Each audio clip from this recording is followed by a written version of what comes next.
2001 er et voldsomt år i verdenshistorien, som vender op og ned på alting, og for mig også et år, som blev et vendepunkt.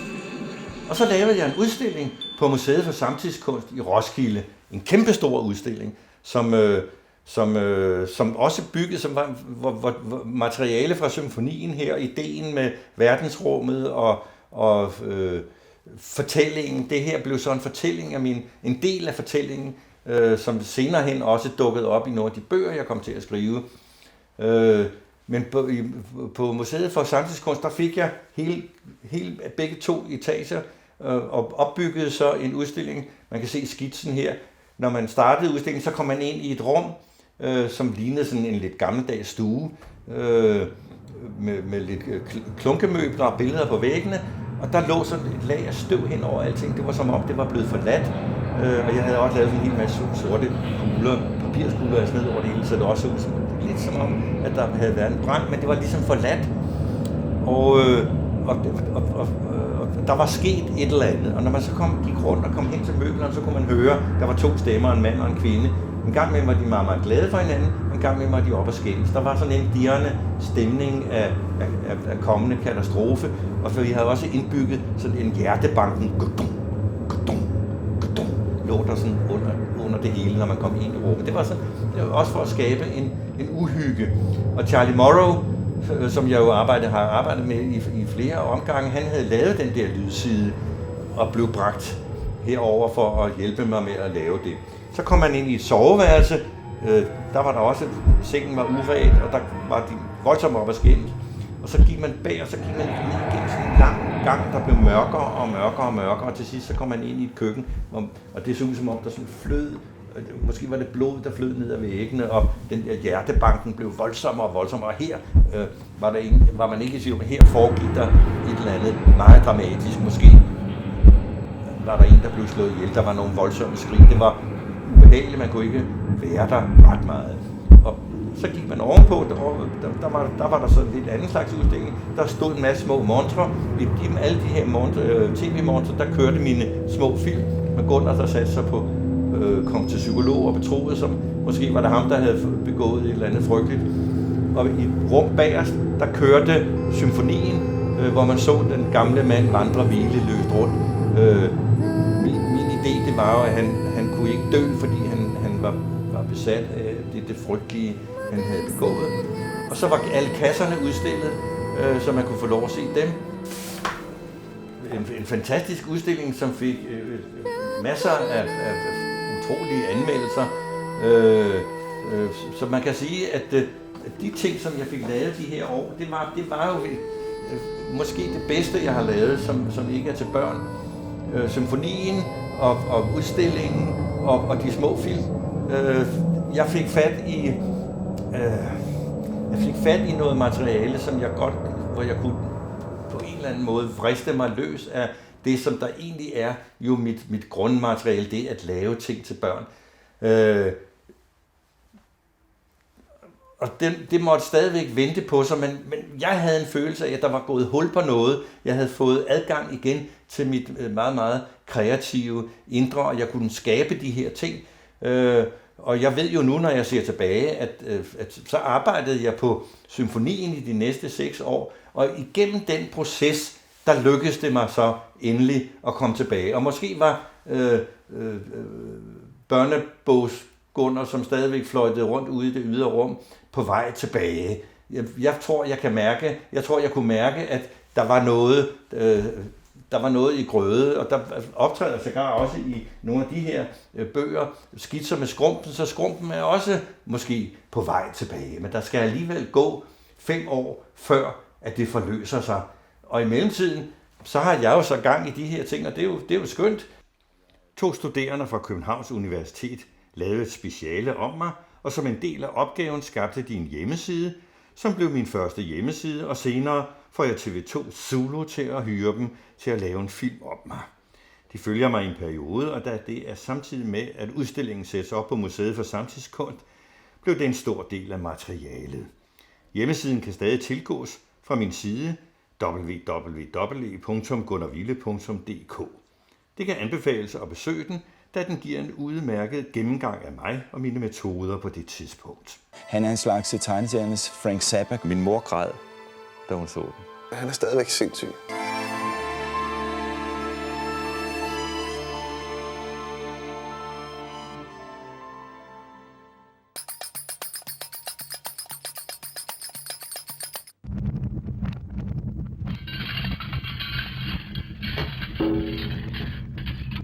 Jeg har lavet et portræt af Mogens Lykketoft. Det må jo så være 27 år siden, vi blev naboer ude i Galleparken i Albertslund og blev meget gode venner. Jeg har filmet ham, og så sat ham ind i sådan et kunstigt rum. Og så har jeg sådan analyseret, hvordan et malet portræt er. I et malet portræt, der sidder et menneske, altså kigger på dig. Virkelig sådan, der er jo ikke noget blink, eller det som der normalt er. Så jeg har været inde og fjerne alle hans blink. Da jeg jo ikke selv er noget kunstnerisk gemyt, så bliver jeg jo altid overrasket over, hvor den nye vinkel er, hvor den nye inspiration er, hvad der nu er, han kaster sig over.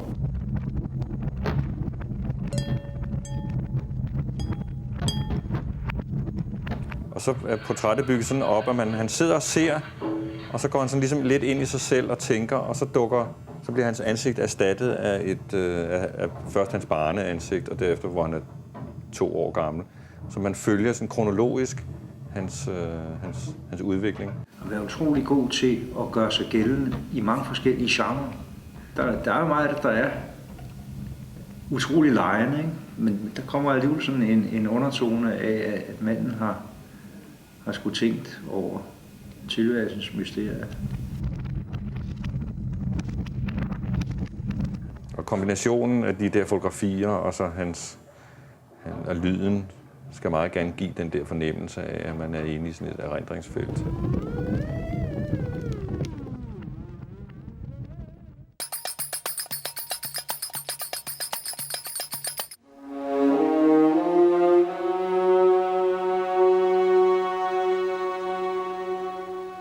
Jeg startede på Filmskolen i 1992, og det er nu snart 10 år siden.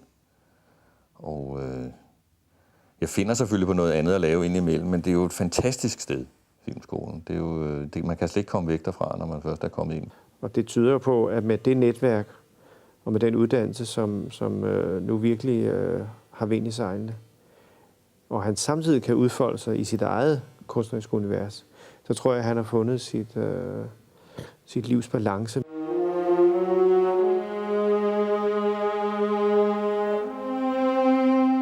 Han har formået at banke den uddannelse op på et niveau, som er svært at se magen til ret mange steder i verden. Man er jo dagligt i kontakt med begavede unge og fantastiske undervisere, så det er så stimulerende, så jeg kan slet ikke holde mig fra det. Der er mange facetter i Gunnar, som gør, at han både kan være trolden, der springer ud af æsken og gør ting, som man ikke gør, og så være en mand, der skaber en uddannelse, som virkelig kræver, at man sætter sig ind i nogle ting og lægger nogle planer og fører dem ud i livet. Jeg har hele mit liv sagt, jeg vil gøre meget for at tjene penge, vaske op og køre med skrald, men lære, det vil jeg simpelthen ikke være. Altså nu skal man jo ikke gå rundt og sige, fordi det er jo det, jeg er blevet.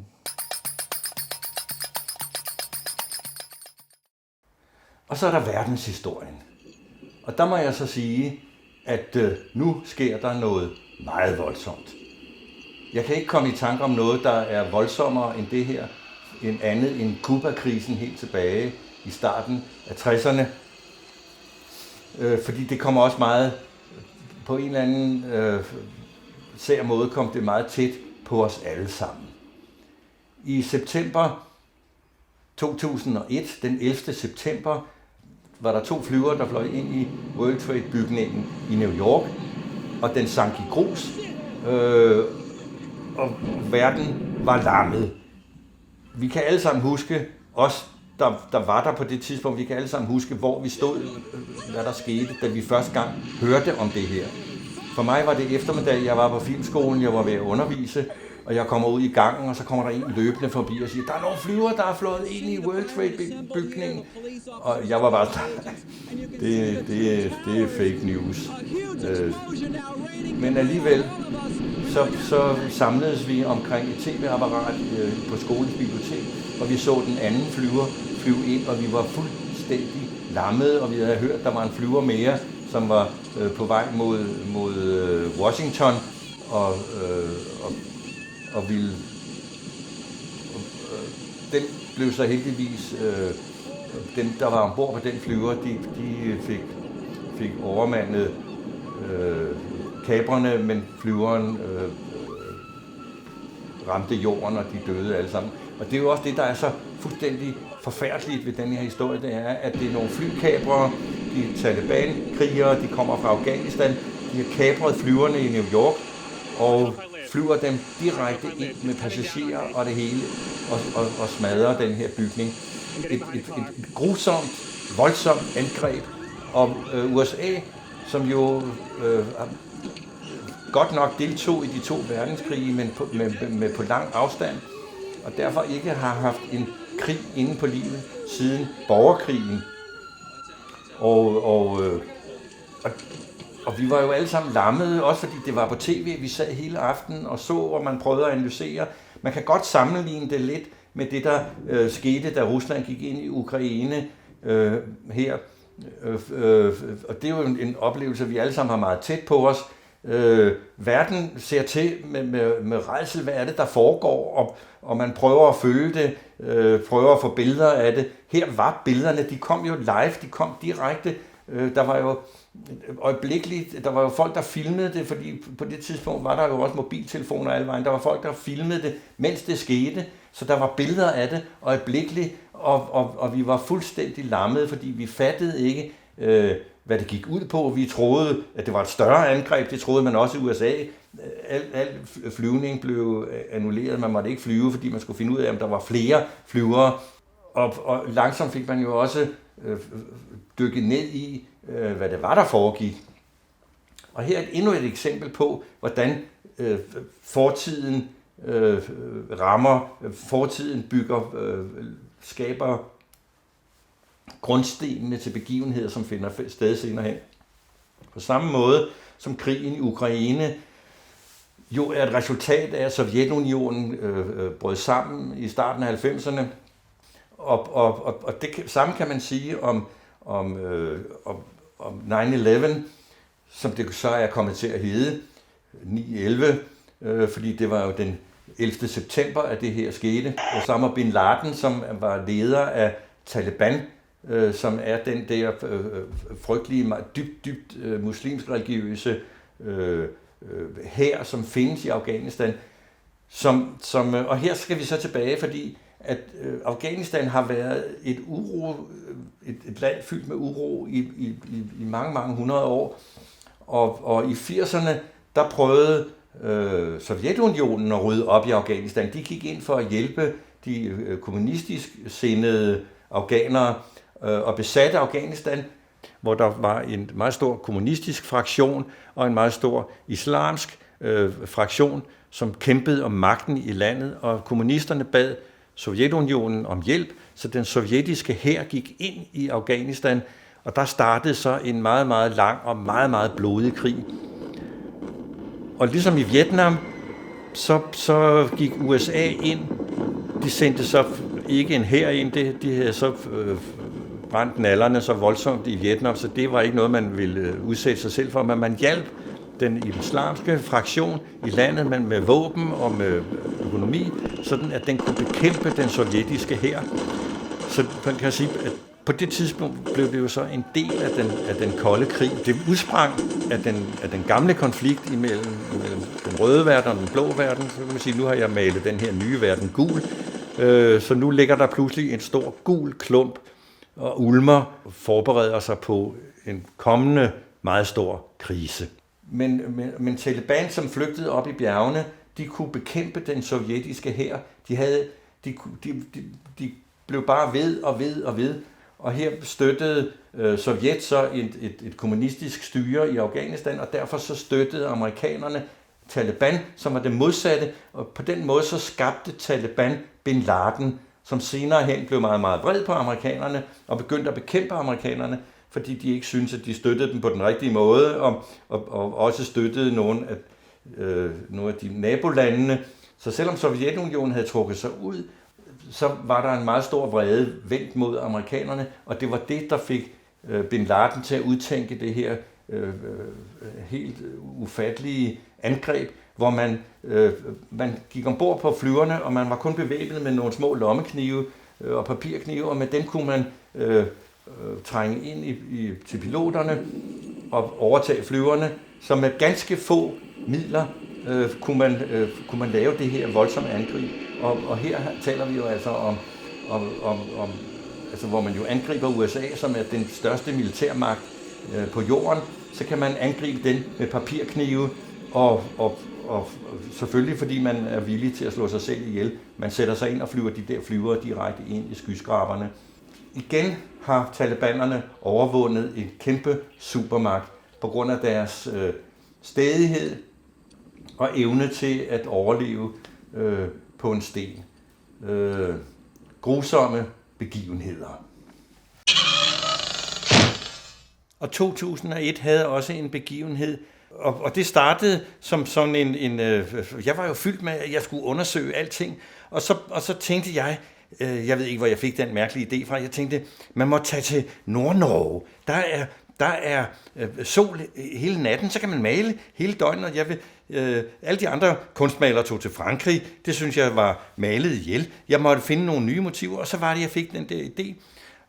Og mig og min elskede hustru Jette, vi tog med hurtigruten fra Bergen, og så sejlede vi hele vejen op. Det er en tur, der tager 6 dage, og så kommer man til Kirkenes, og turen i sig selv er fuldstændig fantastisk. Man kommer ind i alle mulige havne, man sejler ind i skærgården, og man har alle mulige oplevelser.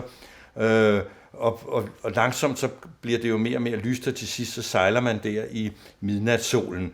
Og i Kirkenes, der havde vi lejet en bil, og så kørte vi tilbage, og vi havde godt nok været forbi noget, som båden sejlede forbi, som var sådan 2 store mænd, som hed Finkirker. Vi så den fra båden. Jeg kan se i mine skitser, jeg lavede ovenikøbet en tegning af det, mens jeg sad på båden.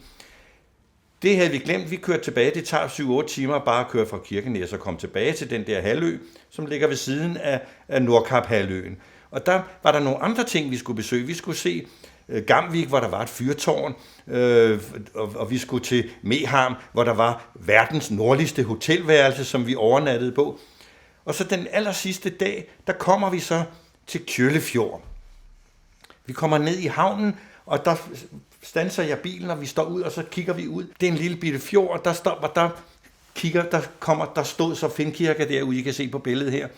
Og så jeg tænkte, gud ja, det er jo det, vi kom forbi der. Det er fantastisk, det er jo her, jeg skal male. Og så gik vi ind, for vi skulle overnatte på hotellet, og der sad en meget sød, ung kvinde, og hun sagde, hvad i alverden, hvad I? Man havde indtryk af, at de meget sjældent så nogle nye mennesker i den her lille by, hvor der også kun bor. Nu bor der 900, dengang boede der var 600 mennesker, meget lille by. Og jeg sagde, jamen jeg er kunstner, og jeg leder efter et sted, hvor jeg kan male. Og så sagde hun, så skal du snakke med min bror Kjeld, han leder efter kunstnere. Og så ringede hun efter Kjeld, og han kom løbende. Kort tid efter sad vi i en båd og sejlede ud til Finkirker, fordi det var jo det, der var trækplasteret. Vi kunne ikke komme i land. Vejret var for voldsomt, der er ikke sådan noget med, at der er en bådebro eller noget som helst. Man går ind på de rene klipper. Så vi så den kun udefra. Også det har jeg lavet en tegning af. Men dagen efter, så mødtes jeg med Leif, som er Kjelds ven. Kjeld og Leif, de sad i sådan en fuldstændig vrag af en bygning, hvor der i gamle dage havde været små rum til fiskerne, når de kom sydfra. Og de havde sagt til hinanden, hvis man sætter det her i stand, så kunne man måske få nogle kunstnere til at komme og være her i byen. Og jeg sagde til dem, hvis I gør det, så kommer jeg tilbage. Og så gjorde de det, og jeg kom tilbage året efter, og der havde jeg Per Streit med, og jeg malede en hel masse billeder. Og så er jeg så kommet i Kjøllefjord igennem de sidste 20 år. Jeg havde 20 års jubilæum i 2021, hvor jeg havde en stor udstilling deroppe. Jeg har malet, og altid har jeg været sammen, og jeg har jo nu venner i den her by. Specielt Kjeld og Leif er jo nu fantastiske nære venner. Og der har været rigtig mange begivenheder. igennem årene, og Tjøllefjord og Finkirke har sneget sig ind i mine fortællinger, både i Skrumpen og De vilde drenge, så det har været en total inspiration igennem disse mange år, så det kommer jeg til at fortælle mere om de følgende år. Tjøllefjord, Finkirke, Skjøtningberg, som er en lille bitte by, som ligger 16 kilometer fra Tjøllefjord.